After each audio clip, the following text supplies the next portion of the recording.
मग असे अनेक बदल जसे आपल्या शहराचे देशाचे घडत गेलेत तसे उत्सवांमध्ये पण घडत गेलेत, सकारात्मक नकारात्मक असतील. तर या बदलांकडे कशा पद्धतीने बघता, तुमचा दृष्टिकोन कसा आहे? मग हा एक समाजकारणात नाही झाला आणि राजकारणात नाही झाला, तर ह्या दोन्ही दृष्टीने तुम्हाला काय वाटतं की कसा बदल झाला आपल्या उत्सवात?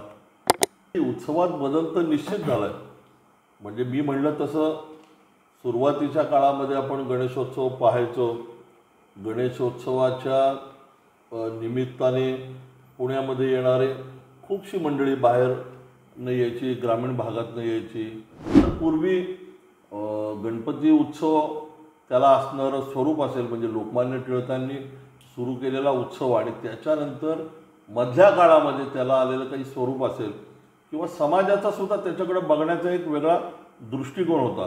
पण आज मला असं वाटतं की पुण्यात ज्या पद्धतीने गणपती मंडळ विधायक काम करतायत, सामाजिक काम करतायत.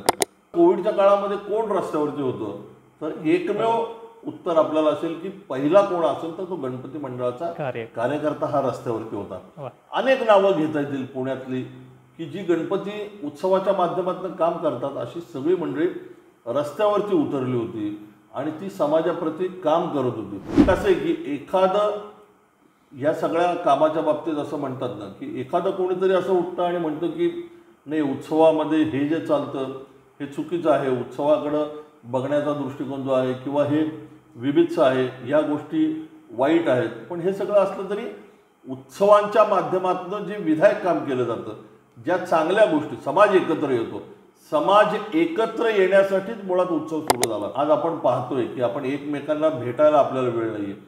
आता सोशल मीडिया, व्हॉट्सअप हे सगळं युग आहे. पूर्वी आपण तिळगुळ द्यायला एकमेकांच्या घरी जायचो. आज तो तिळगुळ सुद्धा आपल्याला कोणी वाटतं, आपण आपल्या लहानपणी शाळेतल्या बाईंना तिळगुळ द्यायला जातो. आज कोण कोणाला भेटतंय? नातेवाईक एकमेकांना भेटायला त्यांना वेळ नाही. हे उत्सव, ही परंपरा ही आपण टिकवली पाहिजे. या माध्यमातून समाज एकत्र आला पाहिजे, समाज संघटित झाला पाहिजे. आपल्या परंपरा, आपली धर्म, संस्कृती हे सगळं आपण जोपासलं पाहिजे आणि त्यासाठी हा उत्सव तितक्याच आनंदात, तितक्याच उत्साहात, तितक्याच उमेदीने आपण साजरा केला पाहिजे आणि आपल्या पुढच्या पिढीने सुद्धा त्याचं अनुकरण केलं पाहिजे. त्याशिवाय समाज एकत्र येणार नाही. समाज एकत्र आल्याशिवाय आपलं शहर, आपलं राज्य, आपलं राष्ट्र हे बळकट होणार नाही. त्यामुळे समाज एकत्र होण्यासाठी अशा उत्सवांची रचना करणं, अशा उत्सवांमध्ये नवनवीन कार्यकर्ते घडणं हे आपल्याला करावं लागेल.